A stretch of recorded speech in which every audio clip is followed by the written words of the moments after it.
My God, what the fuck I just witnessed.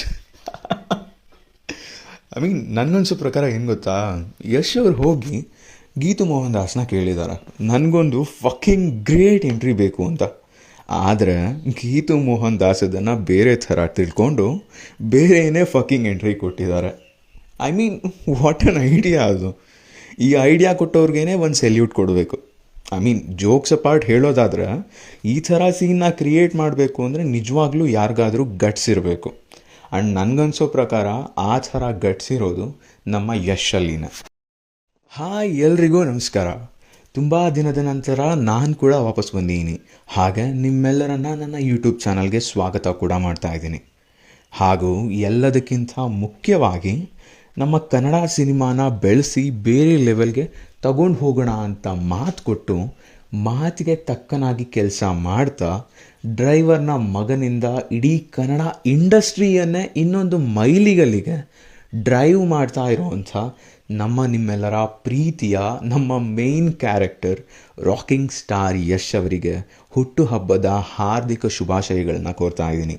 ಬನ್ನಿ ಈಗ ನಮ್ಮ ಟಾಕ್ಸಿಕ್ನ ರಾಯನ ಝಲಕ್ ಹೇಗಿತ್ತು ಅನ್ನೋದನ್ನು ತಿಳ್ಕೊಂಡು ಬರೋಣ.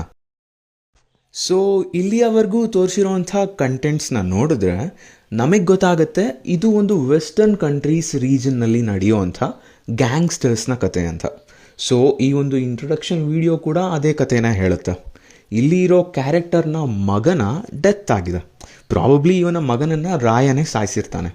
ಸೊ ಈಗ ಇವನ ಮಗನಿಗೆ ಒಂದು ಶಾಂತಿಯ ಅಂತ್ಯಕ್ರಿಯೆಯನ್ನು ಮಾಡಬೇಕಂತ ಬಯಸ್ತಾ ಇದ್ದಾನೆ. ಆದರೆ ಶಾಂತಿಯ ತೋಟಕ್ಕೆ ಕ್ರಾಂತಿಯನ್ನು ನಮ್ಮ ರಾಯ ಹೊತ್ತು ತರ್ತಾ ಇದ್ದಾನೆ. ಸೊ ಈ ರಾಯನಿಗೂ ಇವರಿಗೂ ಯಾವ ದ್ವೇಷ ಇದೆ ಆ್ಯಂಡ್ ರಾಯ ಯಾಕೆ ಇಷ್ಟೊಂದು ವೈಲೆಂಟ್ ಆಗಿದ್ದಾನೆ ಅನ್ನೋದನ್ನು ಫಿಲಮಲ್ಲಿನೇ ನೋಡಬೇಕು. ಈಗ ಇನ್ನೇನು ಕೆಲವೇ ತಿಂಗಳಲ್ಲಿ ಫಿಲ್ಮ್ ರಿಲೀಸ್ ಇದೆ ಅಂತ ಹೇಳಿ ಈ ಚಿತ್ರದಲ್ಲಿರುವಂಥ ಮೇನ್ ಕ್ಯಾರೆಕ್ಟರ್ಸ್ಗಳನ್ನೆಲ್ಲ ರಿವೀಲ್ ಮಾಡ್ತಾ ಬರ್ತಾ ಇದ್ದಾರೆ. Kiara Advani as Nadia, Nayanthara as Ganga, Huma Qureshi as Elizabeth, Tara Sutaria as Rebecca and ನಮ್ಮ ಪ್ರೀತಿಯ Rukmini Vasanth as Melissa. And actually ನಿಮಗಿರೋ ಥರ ನನಗೂ ಕೂಡ ಡೌಟ್ ಬಂತು, ಏನು ಇಷ್ಟೊಂದು ಲೇಡೀಸ್ ಕ್ಯಾರೆಕ್ಟರ್ಸ್ ಇದ್ದಾರೆ, ಡೈರೆಕ್ಟರ್ ಕೂಡ ಲೇಡಿನೇ, ಸೊ ಏನು ನಡೀತಿದೆ ಅಂತ ಹೇಳಿ. ಆ್ಯಂಡ್ ಆ್ಯಕ್ಚುಲಿ ಇದಕ್ಕೆ ನನ್ನ ಹತ್ರ ಕೂಡ ಆನ್ಸರ್ ಇಲ್ಲ. ಫಿಲಮ್ ರಿಲೀಸ್ ಆದಮೇಲೆ ಏನು ಕಥೆ ಇದು ಅಂತ ತಿಳ್ಕೊಳ್ಳೋಣ. ಈಗ ನನ್ನ ಫೇವ್ರೆಟ್ ಪಾರ್ಟ್ ಕಡೆ ಹೋಗೋಣ. ಅದೇ ಈ ಚಿತ್ರದಲ್ಲಿರುವಂಥ ಟೆಕ್ನಿಕ್ಯಾಲಿಟೀಸ್. ಯಾವುದೋ ಹಾಲಿವುಡ್ ಫಿಲಮ್ ರೇಂಜಲ್ಲಿ ಇದೆ ಅಲ್ಲ. Let me tell you why. ಈ ಚಿತ್ರದ ನಿರ್ಮಾಣದಲ್ಲಿ ಯಶ್ ಅವರ ಕೈ ಕೂಡ ಇದೆ. ಸೊ ಇವರು ಈ ರೆಮ್ಯುನರೇಷನನ್ನು ತಗೊಳ್ಳೋದಿಲ್ಲ ಈ ಚಿತ್ರಕ್ಕೋಸ್ಕರ, ಬಿಕಾಸ್ ಇವರೇ ಪ್ರೊಡ್ಯೂಸರ್ ಆಗಿರೋದ್ರಿಂದ ಈ ಫಿಲಮ್ನ ರಿಲೀಸ್ ಆದಮೇಲೆ ಇದರ ಪ್ರಾಫಿಟ್ ಶೇರ್ನಲ್ಲಿ ಸ್ವಲ್ಪ ಅಮೌಂಟನ್ನು ಇವರು ತಗೊಳ್ತಾರೆ ಅಂಥೇಳಿ ನಾನು ಅಂದ್ಕೊಂಡಿದ್ದೀನಿ. ಸೊ ಹಾಗಾಗಿ ಈ ಚಿತ್ರಕ್ಕೆ ಬಳಸಿರುವಂಥ 300-400 ಕೋಟಿಯ ಬಜೆಟ್ ಕೂಡ ಫಿಲಮ್ನ ಮೇಕಿಂಗ್ಗೋಸ್ಕರನೇ ಹೋಗಿದೆ. ಸೊ ಅದಕ್ಕೋಸ್ಕರನೇ ನಮಗೆ ಈ ರೀತಿಯ ಗ್ರೇಟೆಸ್ಟ್ ವಿಜುವಲ್ಸನ್ನು ನೋಡೋಕ್ಕೆ ಸಿಗ್ತಾ ಇದೆ. ಆ್ಯಂಡ್ ಇನ್ನೊಂದು ಈ ಚಿತ್ರತಂಡದಲ್ಲಿ ನನಗೆ ತುಂಬ ಇಷ್ಟ ಆಗಿದ್ದೇನಂತ ಹೇಳಿದ್ರೆ ಇವರ ಯುನಿಟಿ ಮತ್ತು ಪ್ಯಾಷನ್ ಟುವರ್ಡ್ಸ್ ವರ್ಕ್. ಈ ಚಿತ್ರದ ಸಿನಿಮ್ಯಾಟೋಗ್ರಫರ್ ಇದ್ದಾರೆ ಅಲ್ಲ, ಸೊ ಅವರ ಹೆಸರು ರಾಜೀವ್ ರವಿ ಅಂತ ಹೇಳಿ. ಇವರು ನಮ್ಮ ಡೈರೆಕ್ಟರ್ ಗೀತು ಮೋಹನ್ ದಾಸ್ರವರ ಪತಿ. ಸೊ ಹಾಗಾಗಿ ಇವರ ಮಧ್ಯದಲ್ಲಿ ಒಂದು ಅಂಡರ್ಸ್ಟ್ಯಾಂಡಿಂಗ್ ಇರುತ್ತೆ.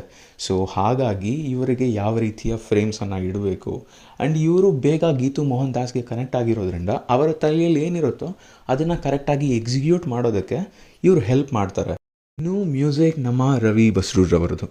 And it's mind blowing. Starting introduction ವಿಡಿಯೋಯಿಂದ ಹಿಡಿದು ಈ ಇಂಟ್ರಡಕ್ಷನ್ ಟೀಸರ್ನವರೆಗೂ ಇರುವಂಥ ಪ್ರತಿ ಮ್ಯೂಸಿಕ್ ಕೂಡ out of the box and it's out of his genre also. Like ಈ ಸಲಾರ್ ಮ್ಯೂಸಿಕ್ಕಿಗೂ ಮತ್ತು ಈ ಮ್ಯೂಸಿಕ್ಕಿಗೂ ಕಂಪೇರ್ ಮಾಡ್ತಂತ ಹೇಳಿದ್ರೆ ಇಟ್ಸ್ ಟೋಟಲ್ ಡೈವರ್ಸಿಟಿ. ಸೊ ಈ ಡೈವರ್ಸಿಟಿಯನ್ನು ತಗೊಂಡು ಬರ್ತಿರೋದಕ್ಕೆ ತೋರಿಸುತ್ತೆ ರವಿ ಬಸ್ರೂರವರು ಎಷ್ಟು ಕೇಪಬಲ್ ಆಗಿದ್ದಾರೆ ಅಂತ ಹೇಳಿ.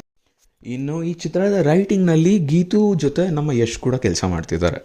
ಇದೇನು ಹೊಸದಲ್ಲ. KGF ಅಲ್ಲಿನೂ ಪ್ರಶಾಂತ್ ನೀಲ್ ಜೊತೆಗೆ ರೈಟಿಂಗ್ನಲ್ಲಿ ಹೆಲ್ಪ್ ಮಾಡಿದ್ದಾರೆ ಅಂತೆ. ಆ್ಯಂಡ್ ಇದನ್ನು ಪ್ರಶಾಂತ್ ನೀಲ್ ಅವರೇ ಒಂದಿಷ್ಟು ಇಂಟರ್ವ್ಯೂಸ್ನಲ್ಲಿ ಹೇಳಿದ್ದಾರೆ. ಸೊ ಇವರ ಸತತ 3 ವರ್ಷಗಳ ಎಫರ್ಟ್ಸ್ ಆ್ಯಂಡ್ ನಾವು ಅಂದ್ಕೊಳ್ತಿದ್ವಿ 3 ಇಯರ್ಸ್ನ ವೇಸ್ಟ್ ಮಾಡ್ತಿದ್ದಾರೆ, ಫಿಲಮ್ಸ್ ಬೇಗ ಬರ್ತಿಲ್ಲ ಅಂತ ಹೇಳಿ. ಆದರೆ 3 ವರ್ಷವೂ ಕೂಡ ಇವರು ಈ ಫಿಲಮ್ಗೋಸ್ಕರ ವರ್ಕ್ ಮಾಡ್ತಾಯಿದ್ರು ಆ್ಯಂಡ್ ಈ ಫಿಲಮ್ಗೋಸ್ಕರ ಎಫರ್ಟ್ಸ್ನ ಹಾಕ್ತಾಯಿದ್ರು. ಆ್ಯಂಡ್ ಅದರ ಔಟ್ಪುಟ್ ನಮ್ಗೆ ಇವಾಗ ನೋಡೋಕೆ ಸಿಗ್ತಾ ಇದೆ ಆ್ಯಂಡ್ ಇಟ್ಸ್ ಮೈಂಡ್ ಬ್ಲೋಯಿಂಗ್.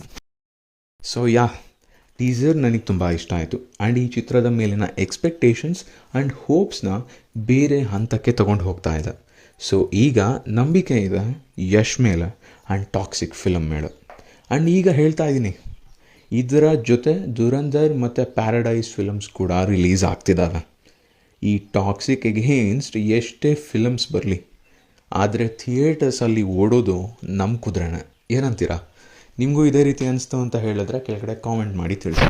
ಇಲ್ಲಿಯವರೆಗೂ ನೀವು ನನ್ನ ಈ ರಿವ್ಯೂವನ್ನು ನೋಡಿದ್ದೀರಾ ಅಂತ ಹೇಳಿದ್ರೆ ನಿಮಗೆ ಖಂಡಿತವಾಗ್ಲೂ ನನ್ನ ರಿವ್ಯೂ ಇಷ್ಟ ಆಗಿರುತ್ತೆ.